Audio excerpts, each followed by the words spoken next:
Whoa, alright, video response to Zombie Picture Show, who is having a fight with Jay Sounder. Apparently they don't like each other. And yeah, these are, you know, I know the feeling. So I just thought I would chime in. Whatever. I mean, the whole argument about who gets to argue with who, under what circumstances and how, is, yeah, so much up to people to work out, I guess. You know, I have my problems with people who claim a right to say things without accountability, and so that's bullshit. But people also don't have a responsibility. They don't have any obligation to respond to your crap either. So, works both ways. But whatever, it's their problem for a change, not my problem. But yeah, Zombie Picture Show really is an annoying fucker. You know, he says he's always claiming victory, and his arguments are vacant. And so, yeah, if he wants an argument, then make a real argument. But this, you know, this kind of crap, useless text crap, isn't of much use. So anyway, the first premise is that anti-natalism, the argument made by Jay Sounder, is that yeah, the goal is to you know, end the trauma of sentience in the universe, pretty much. And so Zombie Picture Show is going to tell us what we're allowed to think anti-natalism is. Somehow we have to believe what he says it is. You know, that's the game they play. They get to tell us what words, the words we say we are mean. That's why I invented ephilism, is because, no, sorry, you don't get to tell me what I believe or why I believe it. So this is where he's saying wrong. So let's see what he says here. Alright, the aim of anti-natalism is to bring about the end goal of human sentient extinction on this planet. Human sentient? Well, I don't. That seems kind of stupid. There's no. This would be a redundant word. Human extinction on this planet. So again, I don't know what the logic would be for that. So you're going to, even Benatar says in his book, I mean, this really basically applies to animals, but yeah, I got to make the argument to humans, because humans are the only ones that have any power to do anything, and the animals are going to be an issue for another book, essentially. But yeah, the idea that it's out there looking us right in the face is still there. So I mean, what's the logic? Only human beings feel? Is that the argument? What possible rational argument can there be for just extracting human beings from jeopardy and risk? I mean, I can't contrive any rationale for that. How can somebody possibly think leaving great apes vulnerable to polio and AIDS and all this other stuff, and all the blights and fetters of existence in the wild, why would they think that's a good thing? I mean, I'm sorry, what would the logic be? Doesn't make any sense to me. Anti-natalism, in the context of not realizing that, yes, humans have the capacity to control their nataling, so yes, they should not natal, quite obviously, because they can control it.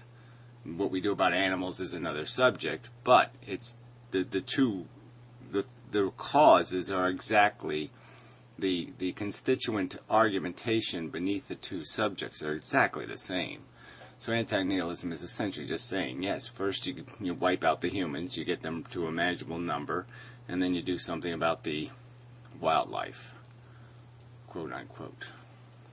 But again, make a rational argument for a circumstance that somehow would make sense to leave living things on Earth and just extract humans. How does that make sense? How is that an improvement? How does that fix anything? I can't understand it. Alright, so we'll jump ahead. I don't know if I can here. Yeah, there it is. Alright, the aim of anti-natalism is not to promote anti-natalist lifestyle. The end goal of sentient extinction is all that counts. It's not to promote an anti-natalist lifestyle. I don't even know what that means exactly. Well, let's see where it goes. Wrong. Okay, here we go. Alright. Antinatalism only applies to Homo sapiens sapiens. Antinatalism is not the same as effalism. Well, again, this is because you people claim to have a right to claim ownership of a word. And I'd say it's just bogus. But go ahead, claim your ownership. I really just don't care. But whatever, you want to argue semantics about what words mean, effalism is clear.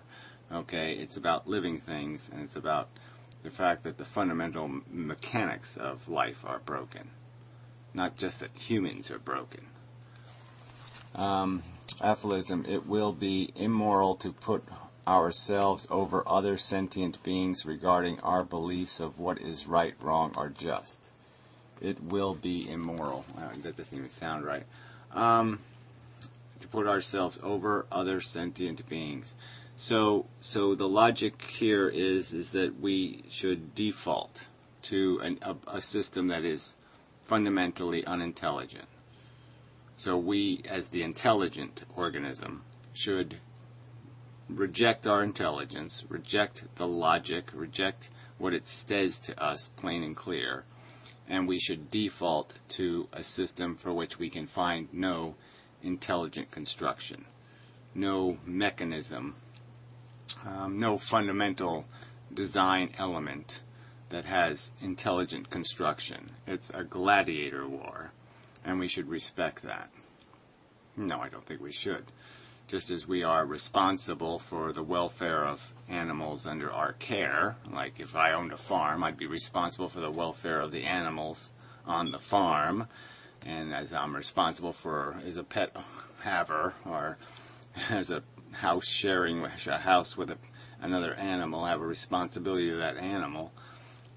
It's just stupid to say we don't have an obligation to apply our intelligence because we know better. We're smarter than they are. Duh. If smarter things don't take responsibility for their capacity, if they don't exercise it, that's irresponsible. That's irresponsible. So this idea of immorality, where do you get this from? How do you even use a word like immoral to put ourselves over other sentient beings? We're not putting our welfare over theirs. We're merely stating that our judgment is better. And there's absolute proof of that. So this is, again, a nonsense argument. This is like saying we shouldn't care for retarded people. We should give them free right to walk into traffic, to eat their own poo, to bang their head against walls. We shouldn't do anything to mitigate against their retardation. That would be stupid. Okay, what else? Jumping ahead. Okay, antinatalism, the end goal is the end of the human race. So again, you get to tell us what antinatalism means. Antinatalism is merely stating that the first step to ethical human behavior is not to make more mess. It's not that more complicated than that. Don't make more mess. But clearly, everybody who's an antinatalist, every antinatalist philosopher, got there by understanding that the mechanism of life is flawed. I mean, really, it's the only way you get there.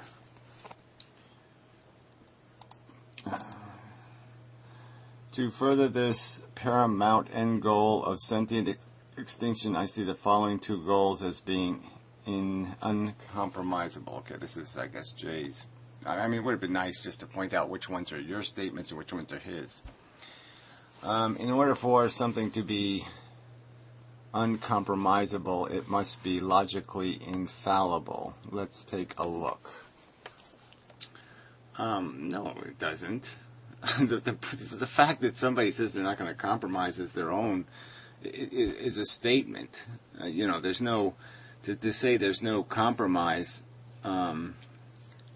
is just sloppy. I mean, it's just a sloppy way of saying it's past some sort of need for further investigation or argumentation, unless you have some news flash, unless you have some new evidence to present.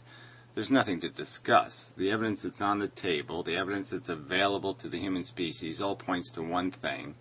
There's no need to just keep arguing the same evidence over and over again. The game is over. There's no God, there's no creation, there's just a replicating molecule, a wacky piece of functionality. It does a strange and bizarre thing. It replicates, and that the implications of replication is gladiator war. And there's nothing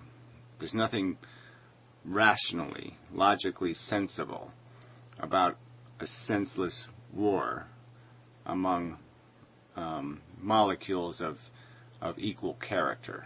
They're just beating up things of value, equal value to themselves. You can't. You're consuming yourself. That's why it's a type of cannibalism. It's consuming something of in a sense equal or more value than yourself, which is intrinsically and fundamentally unproductive, negative. It has a net negative product. It's not sufficiently efficient. Jump ahead. Yeah. It is unethical to have children under any circumstances, no exceptions allowed. There is no ethical obligation to press the red. There is an ethical obligation to press the red button if such a button was made available. So these are just two premises of Jay's, of basic premises of people who believe life is not functioning sufficiently efficiently to justify its continued existence.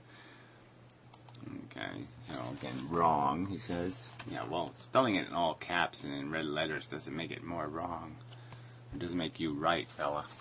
1. It is logically flawed. If baby J is born and his circumstances are worse than baby Jesus, but not every circumstance is worse than J's, if some circumstances are not worse than J, then some circumstances are just as good as Jesus.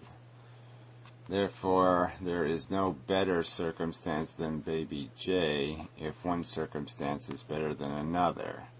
Then a second is as good as the third, and so on. So J's circumstance by logic is better than baby Jesus, so his creation is a logical choice.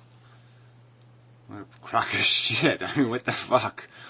The point is what are the real risks? Okay, so comparing two circumstances, compare what is the real risk. So if you're going to evaluate whether nuclear power is a good idea, you have to evaluate what are the real risks, what can happen, and what are the probabilities, and you have to weigh the weight of the catastrophe that you are opening the door to against the value that you might glean from successfully capitalizing. Now, if there's automatic expenses, like the expense of dealing with waste and all the other things that might degrade the value of the product you're getting anyway because it might be too expensive, then the added problem of not just expense, but the added problem of catastrophe, holocaust, that has to be put into the balancing of the equation. So to sit there and say that just because there's only like two choices, like coal and nuclear, and somehow you have to choose one. No, you don't have to choose either one. Okay, the point here isn't that you compare two lives in their state of being. The point is you put the one thing on the table and you say, is it sufficient at the cost? The cost of one life is all the bad. All the bad is the price going to have to be paid for all the good. And many anti-nihilists argue that there is no intrinsic or fundamental good anyway, that it's all just an absence of bad. That's the only good there is the removal or prevention of a bad. So it's a zero-sum game, and I think I've even heard you argue for that. So again, you're being logically inconsistent with this gibberish. Alright, number 2, not attacking the social human implication of such an action that will have, but if not attacking the social humane implication of such an action that this will have, but if there was a button, every leader on every nation of every will have to sign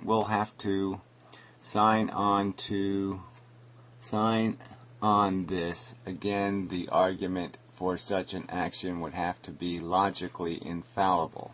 Such an argument does not exist yet. Well, says you. You haven't demonstrated any logical frailty. What is the frailty? There's a God hiding behind a tree somewhere and we don't know about it? What's the frailty? Explain what the potential frailty of the conclusion is. And the argument is that if the system is correctly being diagnosed as broken, not acting means you're going to prolong the suffering. So there's a high risk of wasted suffering because of inaction.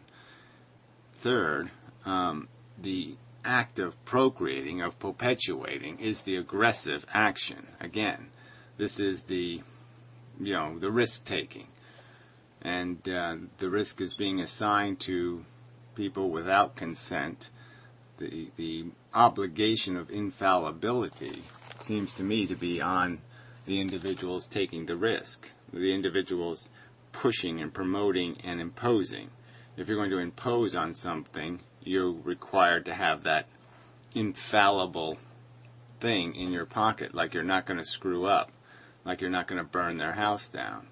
You don't come to do work on somebody's house and take preposterous risks that might end up burning their house down. No, you want to be pretty much fail-safe. You want to be infallible in the game you're playing with somebody else's welfare. So again, the obligation to be infallible is in the aggressor who is creating. Creation is an act of aggression. It's not an act of safety. It's not an act of defense. It's an aggressive act. Duh. So again, your logic fails. Let's see, but if there was such a button and it was successfully pushed, all sentient life successfully destroyed, all bacteria, everything gone, there is still no guarantee, since the blueprint for this chemeratic chemical reaction to respond to stimuli again. Again, you have no evidence. So you're just saying, because life happened once, now that's proof of something. No, if you understand anything about probability, one event proves absolutely nothing about the fact that there'll be a second event or not. Absolutely nothing. Nothing. Nothing. Some volcanoes only erupt once, and that's all. That's all. Never again. Yeah, so you can't draw any conclusions about how probable life is in terms of saying it's probable. All you can do from the evidence is recognize that there are huge, very large, substantial, that's a better word, there are substantial deterrents to the capacity for life to regenerate, in that the chemistry is very complex and it's being initiated by a very crude process. So the first life form that replicated was not a common event, it was an uncommon event, and the uncommonness seems that it may be really quite probabilistic, astronomically improbable, because even with 4 billion years of life existing on Earth, even the dead parts haven't zombied into another type of life form, even with all those parts. Even with all those amino acids laying all over the surface of the Earth, none of them have rearranged into a different formulation of the DNA molecule and zombie-lifed. So it's just a preposterous statement to sit there and presume that life will regenerate, and certainly that neurological life, neurons, electricity, will regenerate, and that sentient life will regenerate. All three of these levels have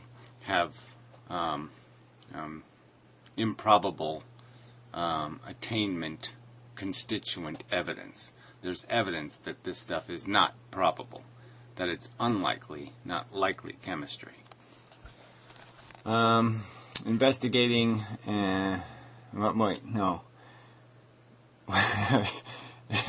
instigating and wanting the needing, the feeding, the replication to start up again. Remember, such odds will be greatly improved since the blueprint is embedded in the environment. Well, I don't even know what embedded in the environment means. Beyond the fact that you're just making this argument that where have plants evolved into? Right? We could look at plant evolution. Plants have been here for almost the whole 4 billion years, right? At least 3 billion. And plants never went any further than just being plants. Plants never evolved into animals. They came onto the surface of the earth billions of years ago, 2 billion, a billion years ago. I don't know how old plants are, but it's something like that. And they never acquired sentience. They have the same blueprint molecule at its core. They have the same mechanisms of reproduction. They have seeds and sperm, in a sense. Yet they never acquired anything approaching sentience. They never evolved any further. They're just plants. They never became animals. All right, we're not related to plants. I mean, there's a plant in our history, but I mean that plant was a sea plant, not a terrestrial plant. We could go into the ocean and say, where did the fishes go? The smartest thing in the ocean, the smartest lineage is what? Octopus? Shark and octopus. That's as far as it went. And the shark is basically our lineage to the fish. So, if you extract everything with a spine and up, you don't have too many great brains out there. So again, your argument is nonsense. All right, let's see. Anyone who fails to comply with these ethical imperatives is personally responsible for unnecessary suffering and death, which results from the two acts, i.e. procreation and failure to press the red button. So that's Jay's comment that basically, it's on you, assholes. You're going to promote this, then you're responsible for all the suffering imposed. And you're doing it for what? So people can redundantly gain gratification of unnecessary needs that didn't need to exist. Suffering is not guaranteed. Sorry, I think it pretty much is. Death is the only objective truth we have. What are these statements? Well, you think these aren't contestable statements? Suffering is not guaranteed. Well, I think some measure of a negative sensation is guaranteed for there to be any kind of sentient consciousness. So I think that's just bullshit. Death is the only objective truth we have. I think it's absolute nonsense. Okay, the fact that we died doesn't seem like that's going to be a truth for that long. We're going to unravel the genetic formulation that imposes death. So that isn't even an objective truth in a sense. The death of our species, well, that might be an objective truth. The death of the universe, that might be an objective truth. But the fact that the planet is not flat is an objective. There's lots of objective truths. This is just idiotic to say death is the only one. There are a lot of suffering. 70% of the suffering is wanting, needing, feeding, and of course man-made. Well, says you. So you're going to tell me what percentage of my suffering, or the human race's suffering, or animal kind suffering is what and what? 70-30 is your ratio between emotional suffering and some kind of physical pain suffering, if that's what you're saying here, which I'm not sure. One ring. Anyway, I just think that's crap. Yeah. 30% of the suffering is biological, meaning irregularities in genes that cause illnesses. Well, that's not irregularities in genes, it's the way they function. I mean, illnesses are not a genetic function. Illnesses are caused by microbes and other invasive parasitic organisms. I mean, it's just stupid. This is stupid. It's not a counter-argument. Your emphatic 70-30 percentage is just silly talk.